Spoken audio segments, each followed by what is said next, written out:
What's up mga katuhog? For today's video, tikman natin ang luto ni Kuya. So kung natin titikman natin Kuya, ano po? Chicken skin na idol. So natin A few moments later. Tapos guys, titikman muna natin ang bulaan sauce.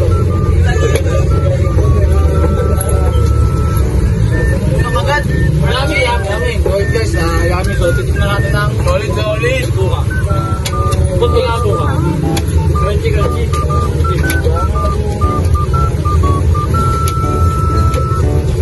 Wow. Solid. So titikman natin ang may suka. Guys, kung gusto niyo makita ng kasama namin si Kaputlit, no? So may pinagpapatuloy namin.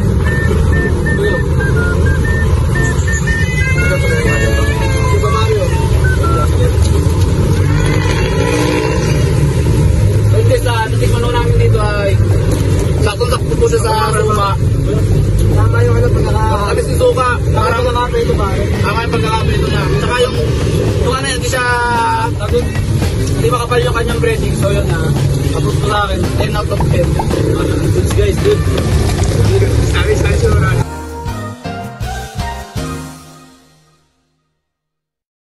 Tinikman po natin ang calamares natin, pamalaki ng mga Pilipino. Sa mga mahilig po sa seafoods.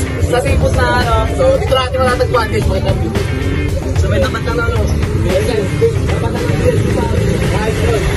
Okay guys, yung naka-cameraman. So 5, 6, 7, go!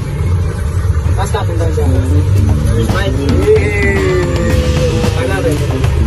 Oh, carbon load. Okay guys, sasasaw natin. Pinalala ko dati boy. Parang dalawang kami yun. Ngayon nakalagay ng kutsara.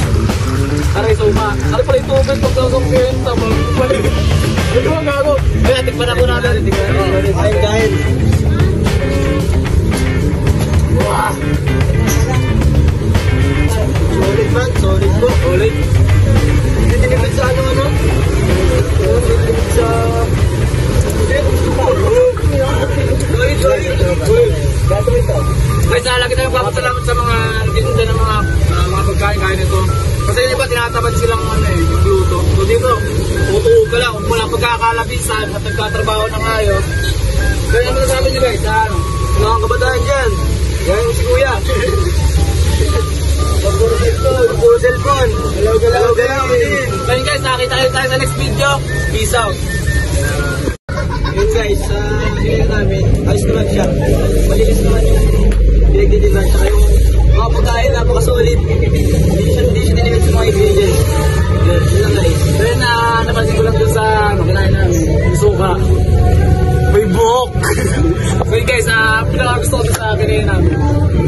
Pagmahal kayo dyan ng nagtitinda ng calamares. Kasi mantika nga, hindi nila napagdaan. Hindi ka pa kaya. Masasabi ko lang sa akin, ano sa kinain ko, yung suka nga, sabi nga nito, may buhok nga daw. Tsaka sa calamares, masyado siyang madaming harina. Ayun o. Hindi nga nitipid, nasukaan naman. Yun nga po, dahil sa street foods na yun, nabusog ako na aking mga kaibigan. Yun, ang masasabi ko lang sa chicken skin, masarap naman siya. Di ko lang malasahan talaga yung skin kung nasan doon. Puro siya harina. Tapos yung kalinisan, kung i-rate ko mga nasa 7 out of 10. Pag naglakas kayo masasabi stick. Ganang yung mga kasi doon yung mga stick doon nakakalat. Tsaka yung mga nalaglag na paninda niya. Hindi niya nililinis. Yun. Hindi mo lang limawalis. Kaya para sa akin ayos pa rin kasi nakakabusog siya. Budget meal, 5 pesos, malalaki na. Solid.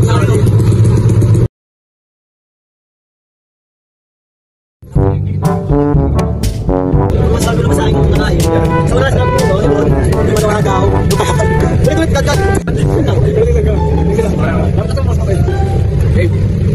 Yun, suma po. Dahil nga kumain kami doon sa street foods na yun, ang kinabin.